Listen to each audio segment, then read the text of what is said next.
solving another problem of percentage. So let us look into the problem. The problem statement says that Jim had a 15% increase in his salary of February from that of January, and later he had a decrease of 6% in the salary of March. If his salary was $3,000 in January, what was his salary in March? So to start off with, in January his salary is $3,000. Now in the first statement it says that he had a 15% increase in his salary of February from that of January.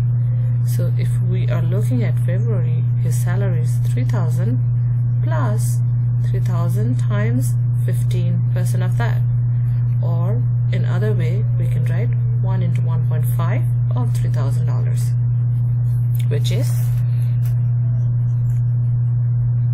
3,450.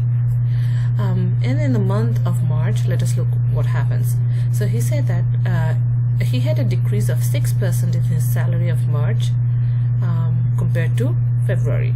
So in March his salary is now 3,450 minus that 6% of that, or in other words we can write 1 minus 0.06 of 3,450, or 0.94 of 3,450, which sums to about 3,243.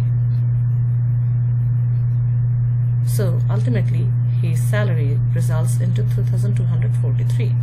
So here, by simply calculating the percentage increase and the percentage decrease, we can get the ultimate salary in terms of the new percentage change.